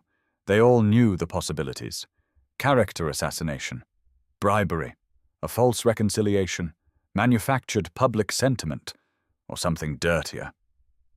Baba Folayan's voice broke the silence. Then we do tonight what they do not expect. Olumide turned toward him. Which is, we do not chase Karim Adisa. Kunle blinked. Olumide frowned. His father continued. Men like him know how to disappear when hunted directly. If he senses active pursuit, he leaves with nothing in his hands and deniability in his mouth. Then the village becomes the only battlefield again, and the bigger snake returns to tall grass. Olumide disliked the logic because it was sound. So what do you propose, he asked. Baba Folayan looked at Kunle first. You go nowhere near Akinwale's compound again tonight. Kunle nodded immediately. Tomorrow Baba Folayan said you move as normal. Speak to no one of this visit. If asked, you slept. Kunle agreed. Then the old man turned to Olumide. You begin your test. Olumide narrowed his eyes. Tomorrow. Yes, with whom first? Not Tade Baba Folayan said. He will have prepared his face before dawn, not Akinwale either. Chiefs speak in layers when afraid. He paused. Begin with those who think they are too small to matter. Olumide understood at once. The weak links, servants, messengers, beneficiaries of scraps, people compromised by need rather than authority. The ones who carried stories, he said. Yes, the ones who touched my money. Yes, the ones who were told just enough to obey. Baba Folayan nodded. That is where rot often speaks before power does. Kunle looked between them with something like grim admiration. You speak as if this village is a courtroom, no, Olumide said quietly. A courtroom would be easier. In a courtroom, people fear law. Here they fear memory. That silenced all three for a moment. Then Olumide's thoughts began arranging themselves into method. By morning he would visit not as an avenger, but as a returning son with questions and the dangerous politeness of someone who already knew more than he revealed. He would listen for contradiction, watch who over-explained, note who invoked God too quickly, who performed sympathy, who named Tad without being asked, who flinched at his mother's name. He would also divide them carefully.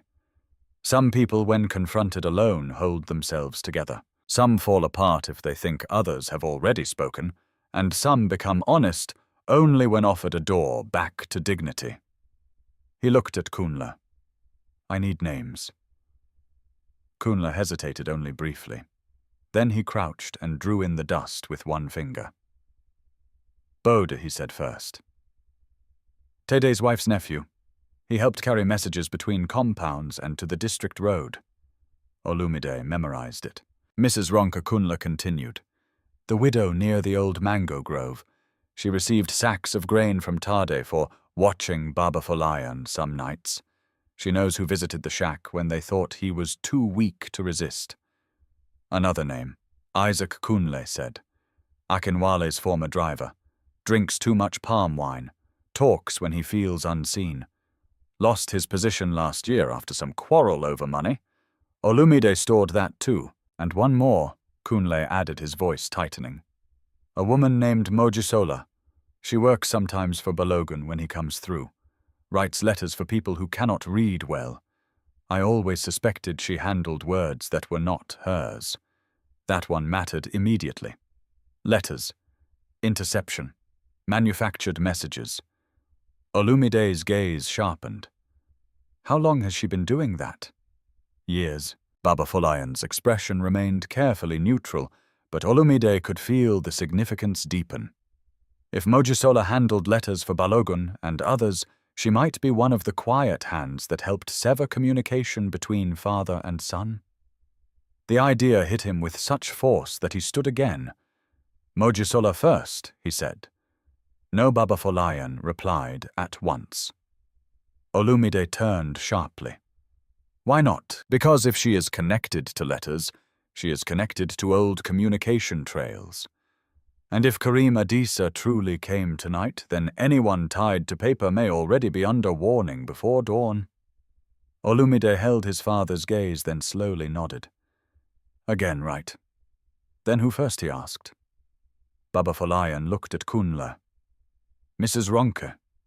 Kunla frowned. Why her? Because hunger makes people remember details, Baba Folayan said. And widows who survive by leaning near power also learn where power leaks. Olumide considered that.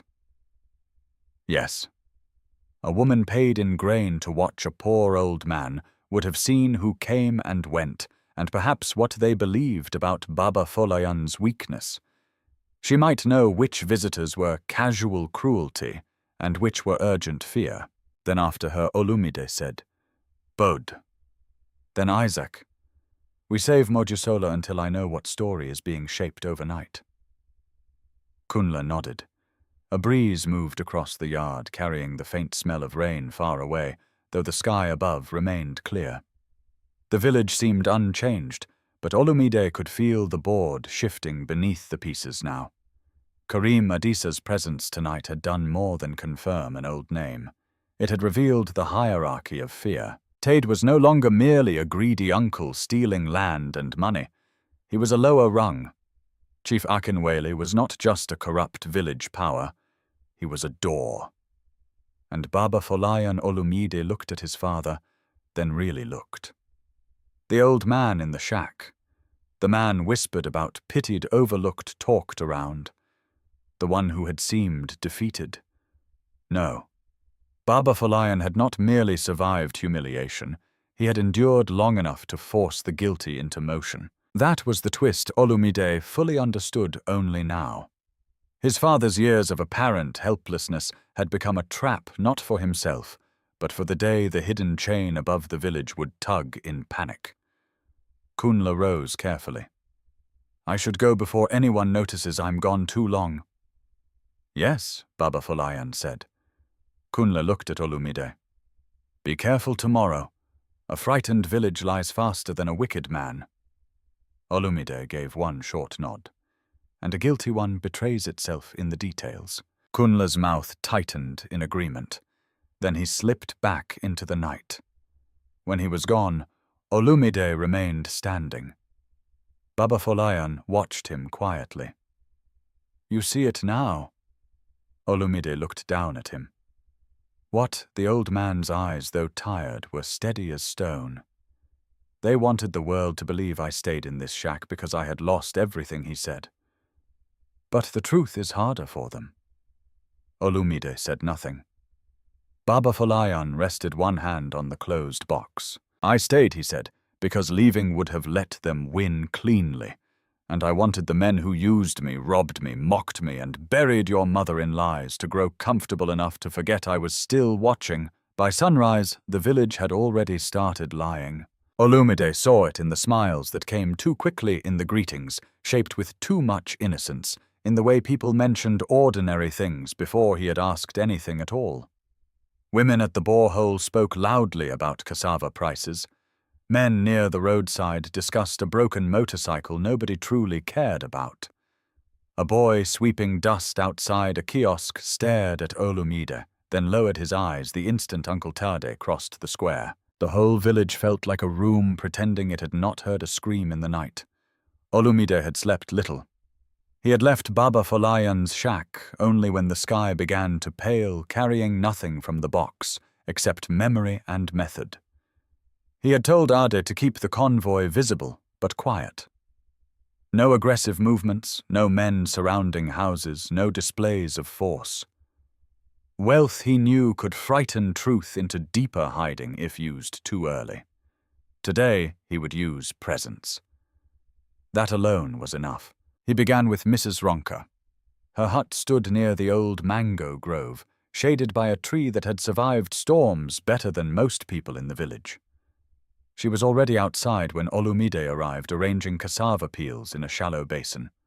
A widow in her late 50s with a back stiffened by hardship and eyes sharpened by dependence, she looked up once saw who it was and immediately became too respectful. "Ah, Olumide," she said, standing too fast. "God has truly brought you home." "Has he?" Olumide asked mildly. The question unsettled her more than anger would have. He could see it at once. He remained standing, hands relaxed at his sides. Expression unreadable. "I came to ask about my father," he said. "Your father?" she echoed. "Our Baba Folayan." "Poor man. We all tried, you know. We all did what we could. Did you?" Yes. I checked on him many times. Took him soup sometimes. Swept his yard once or twice. Small kindnesses." Olumide nodded, as if considering this generously. "And Tade paid you in grain?" Mrs. Ronker's fingers froze over the cassava peels. Only for a second. Then she forced a laugh. "Paid? No. Your uncle is a generous man. Sometimes he helped widows. That is all." Olumide took one slow step closer. "Mrs. Ronker," he said softly, "when rich men return home, people often think they should fear the money. They usually misunderstand. Money is not the dangerous part. The dangerous part is when the rich man already knows enough to hear the lie before it is finished." The woman's throat moved. He had not accused her directly. He had done something worse. He had removed her certainty about what he knew. "I am going to ask again," Olumide said. "And this time do not answer as a widow afraid of losing favors. Answer as a woman who may yet keep her dignity, who came to my father's shack at night, not villagers passing by in daylight. I mean those who came when they thought no one would speak." Mrs. Ronker looked toward the path, toward the village center, toward safety. There was none. Her shoulders lowered. "Sometimes Tade came," she whispered. "Sometimes one of his sons. Once Chief Akinwal, twice Balogun. They spoke outside, not inside. Your father would sit on that stool and listen without giving them much." Olumide's face did not change. Inside each name locked into place like a weapon being loaded. What did they want? At first they wanted to know whether Baba Folayan still kept papers. Later, she hesitated. Later they wanted to know if he had sent word to you. Olumide let the silence stretch until it became unbearable. Mrs. Ronker rushed to fill it. "I never heard him betray anything. I swear it. Even when he was ill, even when he had no money, he never begged them." That made them angry. Especially Tade. That mattered too. Not just that they came, but why. Papers. Word to him. Ongoing surveillance. "Why did you keep helping them?" Olumide asked. Mrs. Ronker's eyes filled immediately, not with innocence, but with shame. "My son was sick," she said. "Later my granddaughter needed school fees. Tede always knew when someone was desperate. He never asked for big things. Only watching. Only listening. Only small reports." Her voice cracked. "At first I told myself it was harmless." Olumide believed her up to a point. That was the disease his father had described. Need turning ordinary people into small tools of larger wickedness. "You will repeat this later," he said. "Publicly if required." Panic flashed across her face. "No, please, if Tade knows I spoke. If Tade learns you lied to me after I offered you one clean chance," Olumide said quietly, "you will have more than Tade to fear." She looked at him then, and understood, perhaps for the first time, that the boy who had left was truly gone. He moved next to Boda. Tade's wife's nephew was easier to find than Olumide expected. Young men who carry secrets often stay near roads ready to run errands or receive them. Bode was standing beside a small kiosk chewing sugarcane when Olumide approached. He tried to look casual. Failed. "Good morning, sir," Bode said quickly. Olumide studied him. Late 20s. Nervous mouth. Shoulders trying to look broader than they were. "You carried messages for Tade Olumide," said. Bode laughed too loudly. Messages. In a village, everyone carries messages. Between compounds, to the district road, sometimes to the city. The sugarcane lowered from Bode's mouth. Olumide took out nothing. No phone, no note, no proof, just certainty in tone. "Here is your problem," he said. "You do not know which messenger has already confessed." That broke him faster than threats would have. Bode's eyes darted left, then right. "I never knew everything," he blurted. "I just carried envelopes, sometimes to Balogan's driver, once or twice to a clerk in town, once to a woman by the transport office." A woman named Mojisola Bode froze. Olumide had guessed, but now he knew. "Yes," Bode whispered. "What kind of envelopes? I don't know what was inside." "Then tell me what was outside." Bode swallowed. Some had no names. Some had your name. Olumide's pulse kicked once hard. "How many? I don't know. Maybe 3, maybe 4. Not all from Baba Folayan, some going the other way, too. Tade said he was helping manage family communication because your father was too proud and too confused. He rushed on desperate now. I never opened anything. I swear. I just carried what I was given." Olumide believed that part. Low-level tools often knew shape, not content. But the shape was enough. "Did you carry anything last night?" he asked. Bode shook his head violently. "No.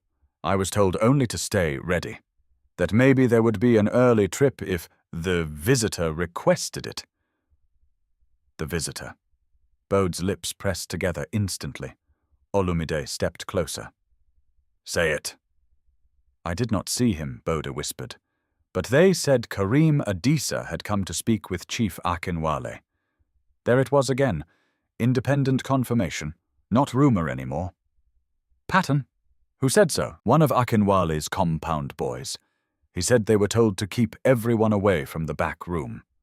Olumide held his gaze long enough to make the fear settle deep. "You will not leave this village today," he said. "If you try, my men on the road will stop you." Bode nodded so fast it was almost pathetic. By the time Olumide found Isaac, the sun had risen high enough to flatten the shade. Isaac sat behind a palm wine stall near the market edge, looking like a man who had once held small authority, and then lost even the pride that came with it. Mid-40s, thick hands, eyes slightly yellowed by drink. But when Olumide sat across from him, the older man straightened with the reflex of someone who still recognized danger. "I drove for Chief Akinwale years ago," Isaac said before being asked. "Not recently." "I know." Isaac frowned. "Then why am I here?" "Because men who stop driving still remember routes." Isaac said nothing. Olumide placed a folded banknote on the table, then another.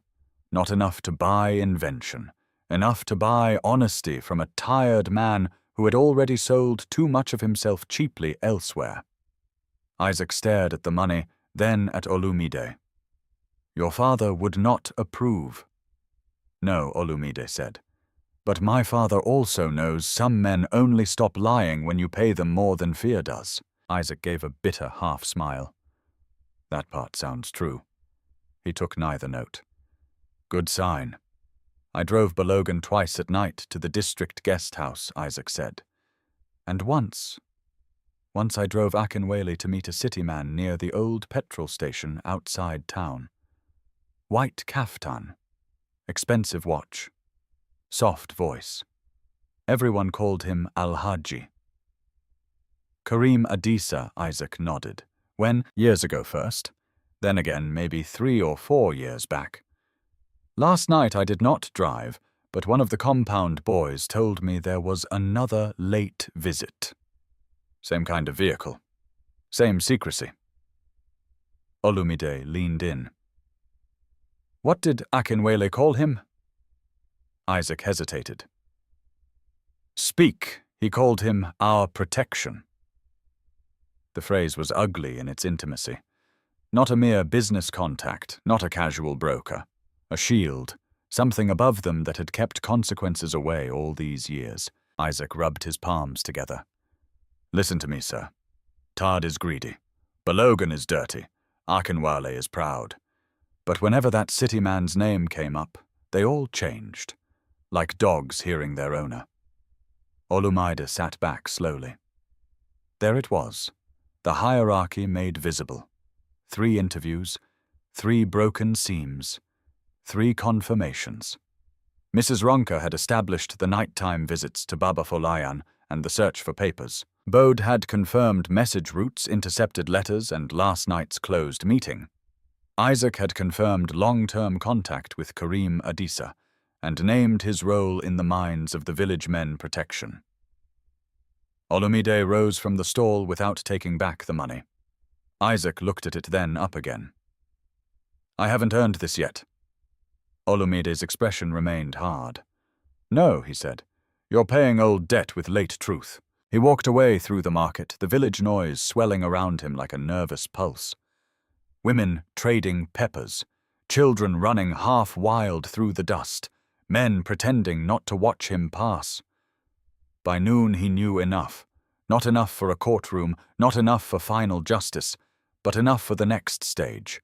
Enough to force the liars into the open where their stories would collide. He stopped in the center of the village square and turned slowly, letting everyone see that he had no intention of leaving quietly. Then he sent Kunle with one instruction only. By sunset, every relevant person was to gather in the open meeting ground. Uncle Tad, Chief Akinwale, anyone who had handled land papers, anyone who had touched money sent for Baba Folayan, anyone who still wished to keep a lie alive in daylight. By the time the message began moving across the village, fear moved faster. And in his father's shack, when Olumide returned to report what he had learned, Baba Folayan listened without interrupting. His old face unreadable until the very end. Then the old man said the words that made the coming confrontation feel less like anger and more like judgment. Good Baba Folayan said, Now they have spoken enough in fragments. Tonight they will either kneel before truth or expose themselves trying to outrun it. By sunset, the meeting ground looked less like a village square and more like the mouth of a trial. The wide open space beneath the old Iroko tree had seen weddings disputes, harvest announcements naming ceremonies and apologies that never fully healed anything. But tonight, it held something heavier. Fear had gathered before people did. It moved through the crowd in whispers, in restless shoulders, in eyes that refused to settle too long on any one face. Olumide stood at the center with no microphone, no raised platform, and no need for either. His convoy remained visible at the edge of the square, but far enough back to say what he wanted everyone to understand. This would not be decided by intimidation alone, not unless someone forced it there. Beside him stood Baba Folayan, not seated, standing. He leaned lightly on a carved walking stick Kunle had brought him that afternoon, but he stood under his own strength. His wrapper was clean. His shirt, though old, had been washed and carefully pressed. The village had grown used to seeing him bent by the doorway of the shack, reduced by time and contempt. Now they were forced to see something else. A witness, a survivor, a man who had not died as conveniently as lies had hoped. Uncle Tade stood opposite them, dressed too richly for a village meeting, as though cloth could still purchase authority. Chief Akinwale stood near him, chin-raised expression disciplined into offended dignity. 2 former clerks from the local land office lingered at the edge. Mrs. Ronka looked like she wanted the earth to swallow her. Boda was visibly trembling. Isaac had chosen not to hide which Olumide respected more than he expected. No one mentioned Balogan. That told its own story. He had not come. Either he was already running, or someone above him had advised distance. Good. Let absence become one more kind of confession. Olumide let the silence stretch until the village began to feel it in the chest. Then he spoke. When I left this village 10 years ago, he said I believed I was leaving behind disappointment. I believed my father had chosen silence over me. I believed the family house had been sold honorably. I believed the money I sent home was reaching the man it was meant to protect. I believed too many things. No one moved. Yesterday, he continued, I returned wealthy. But wealth was not the first truth that entered this village. Shock was, because at the edge of this same village, I found Baba Folayan Adebayo living in a shack unfit for any old man, let alone the father of a son who had sent enough money to prevent such humiliation many times over. At that, murmurs moved through the crowd. Some ashamed, some defensive, some only now realizing how much everyone else already knew. Olumide turned slightly. So tonight is simple. I will not ask this village whether wickedness happened. It happened. I will ask only who still has the courage to stop lying. Tede lifted both hands at once, performing injury like a man too practiced in it. Olumide, my son, this is not the way. Public shame solves nothing. Families should discuss pain in private. Olumide's face did not change. Then perhaps you should have loved privacy when you were intercepting my letters. The square went still. Tade's mouth opened, closed, opened again. I never Olumide cut across him. Bowed. Every head turned. Bode flinched as though struck. For a second it seemed he might run. Then he looked at the convoy at Tad at the crowd and realized there was no direction left that did not contain judgment. I carried envelopes, he blurted, sometimes between Tad's house and the district road, sometimes to a woman named Mojisola. Some had Olumide's name. The murmur in the square swelled sharply. Teddy spun toward him. You fool! You don't know what you're saying! Olumide's voice hardened. And did you tell him what was inside those envelopes, Tade? Or was controlling both sides of a broken family easier when the messenger knew only half the poison? Tade's face shone with sudden sweat. Chief Arkinwale stepped forward smoothly, attempting rescue through authority. Enough. Young men say anything when frightened. This is gossip dressed as proof. Olumide turned to him. Then let us dress it better. He looked toward Mrs. Ronka. Tell them why you were given grain. The widow's eyes filled instantly. Her voice shook as she spoke, but it carried. I was told to watch Baba Folayan's shack, she said. To notice who visited. To mention if he tried sending word out. Sometimes Tede came. Sometimes Chief Akinwale. Sometimes Balogun. She pressed trembling fingers to her chest. I told myself it was only concern. That is the lie I told myself. A wave of shock moved through the villagers now, not because they had never suspected wrongdoing, but because ordinary, recognizable people were naming it aloud. Akinwale's composure cracked at the edges. Desperate people invent stories to save themselves. True, Olumide said, which is why I also spoke to Isaac. Isaac stepped out from the crowd before being called twice. That alone changed the air. I drove for Chief Akinwale. He said, his voice rough with old drink and fresher shame. More than once I drove him to meet a city man. The name spoken was Karim Adisa. They treated him like protection. This time the reaction in the square was not merely surprise.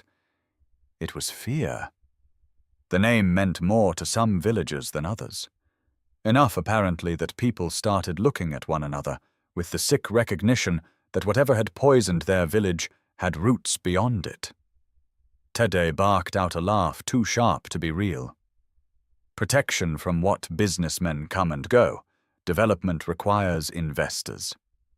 Are we now criminalizing progress because a rich son returns home emotional? Olumide took one slow step toward him.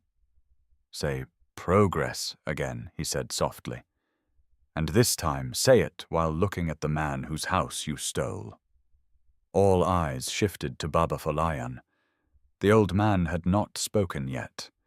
He stood with both hands resting on the top of his walking stick, face lined by age, dignity, and years of forced patience. When he finally lifted his head fully, the square quieted in a way no wealth could have commanded.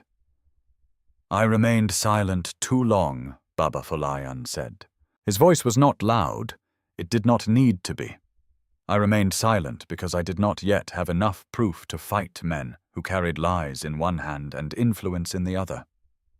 I remained silent because after my wife died, threats began circling my son. I remained silent because I feared that if Olumide returned too soon, I would bury a child beside a wife. The crowd seemed to lean toward him without moving. Baba Folayan continued each sentence landing with the weight of years. But let no one here confuse my silence with ignorance. I knew letters were being blocked. I knew money sent in love was being eaten in greed. I knew night visitors came not to help me, but to measure whether I still possessed what they feared. He turned his gaze to Tad. And I knew, brother, that you moved into my house while telling the village you were carrying my burden. Tade's face lost whatever softness remained in it. I did what was necessary, he snapped. You were weak. Broken, the house would have collapsed under your management. The land would have vanished. I protected what this family had. No, Olumide, said, his voice like iron cooled into shape. You protected what you wanted to possess. Tade pointed wildly now, anger finally stripping the performance away. And where were you, Olumide? In the city building yourself, sending money instead of your presence. Do not stand there and act holy when you left him too. The accusation hit the square like a thrown stone, and because it was cruelly effective, many eyes flicked toward Olumide. He did not flinch. Yes, he said. The single word stunned even Tada into silence. Yes, Olumide repeated. I left. I believed lies. I let pride keep me away too long. That shame is mine, and I will carry it. But my failure to return sooner did not give you the right to steal from my father, manipulate his isolation, and bury my mother's truth beneath comfort. That was the moment the balance shifted. Because confession, when freely given, removes a coward's best weapon. Tade understood it too late. He turned desperately toward Akinwale. Say something! Chief Akinwale straightened, drawing his dignity around himself like final armor. What exactly are you accusing us of? He demanded. Mismanagement. Family, misunderstanding, corruption, murder. Choose your word carefully, Olumide, because public accusations without legal proof can destroy innocent reputations. Then let us begin with what even you cannot wash clean, Olumide said. He nodded to Baba Folayan. The old man reached into the inner fold of his shirt and drew out the cloth-wrapped object he had insisted on carrying himself. When he unfolded it in the center of the square, people leaned forward instinctively. The bracelet glinted dully in the last of the evening light. Olumide saw recognition hit several faces at once. Mama Yatunde's bracelet. Baba Folayan's voice roughened, but did not fail. This belonged to my wife. She wore it the morning she left home for the last time. He turned toward the crowd. 2 weeks after she was buried, I found it hidden in Tada's storage shed. The square erupted. Tad stumbled back as if the object itself had lunged at him. That is a lie, he shouted. A planted lie. Anyone could have enough. Baba Folayan thundered. The force of it stunned the village more than the word itself. Years fell away from him in that instant. The old authority returned, not physical but moral, the kind liars hate, because it reminds everyone what they lost by following weaker men. You have hidden behind my age, Baba Folayan said, behind my poverty, behind my grief, behind your own performance of concern. But tonight you will not hide behind confusion. If you did not put that bracelet there, explain how it came to sleep among your tools while my wife lay in the ground. Tad opened his mouth. Nothing coherent emerged. Akinwale stepped back. Slightly. Just enough for everyone to see it. And in that tiny movement, the crowd understood something essential. The alliance was fracturing in daylight. Olumide seized the moment. "Listen to me, all of you," he said, turning so his voice carried beyond the guilty to the silent, the ashamed, the uncertain. This is no longer only about one family. The notebook my mother kept records altered land boundaries, false signatures, missing ledgers, pressure on widows, meetings with outsiders. My father remained in that shack, not because he was defeated, but because leaving would have buried the last fragments of truth. He pointed not at Tede now, but at the village itself. If you were hungry and used, speak. If you were threatened into silence, speak. If you benefited and now repent, speak. Because what happens next will not be decided by the loudest liar, but by whether this village prefers healing or rot. There was a pause. Then from the left side of the square, an old man stepped forward. One of the elders. "I signed a witness mark once," he said hoarsely. "For land papers I did not fully read." A woman followed. "Balogan promised compensation to my sister. It never came." Another voice. "Akinwale told us the eastern fields would create jobs." Another? Tade said Baba Folayan had agreed. The flood had begun. Not total, not clean, but enough. By the time darkness fully settled, the square had shifted from denial to testimony. Not all guilt was equal, not all mouths were brave, but enough people had spoken to make retreat impossible. Tade finally sagged where he stood, his bluster torn open by the sheer number of small truths collapsing around him. Akinwale said little after that. Men like him understood when silence had become survival. Olumide did not smile. Victory was too ugly for celebration. Instead, when the crowd began to disperse in shaken clusters, he turned to Baba Folayan. In front of the same village that had watched his father reduced for years, Olumide went to his knees. Gasps moved through the square. He lowered his head and spoke not as a billionaire, not as a returning prodigal son, but as a man stripped down to what mattered. "I am sorry," he said, "for the years, for the distance, for believing the lie longer than I should have, for every meal you ate alone while I thought you had chosen that loneliness. I cannot return those years to you, but I will spend the rest of my life honoring what your silence protected." Baba Folayan's face crumpled, then not in weakness but in release. He placed one trembling hand on his son's head.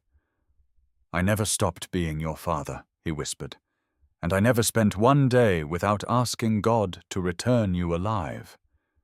Olumide rose, and the two men embraced in the center of the square, while the village watched the true ending of 10 years of deception. Not money, not revenge, not performance. Recognition.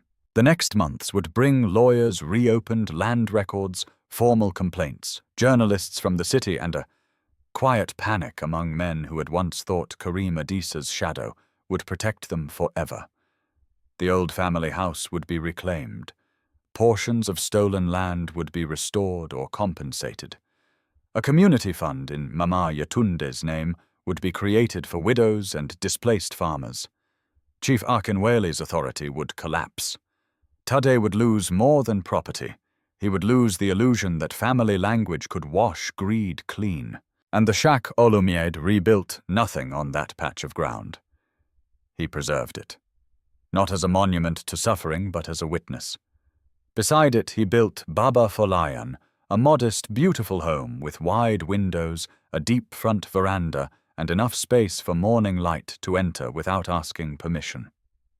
On the day Baba Folayan first stepped into it, he paused at the doorway, looked back once at the old shack, then forward again. The movement was small, but it held the weight of everything. He was not leaving behind truth. He was walking out of humiliation. And in the first clear light of dawn, father and son stood side by side before the new house, no longer separated by silence, no longer owned by the past, both of them finally visible to one another exactly as they had been all along, wounded, faithful, and still here. A family does not always break in one violent moment. Sometimes it breaks through repeated lies, delayed truth, manipulated sense, and the slow poison of pride.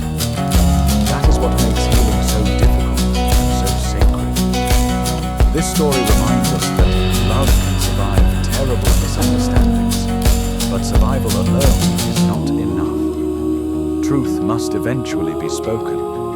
Dignity must be restored, and justice must reach not only the powerful sinner, but also the ordinary people who helped evil breathe through fear, convenience, or hunger. It also reminds us of something painful. Not every absence means abandonment, and not every silence means lack of love. Sometimes the people who love us most are carrying burdens we do not yet understand. That does not erase the pain of distance, but it asks us to look deeper before we turn hurt into final judgment.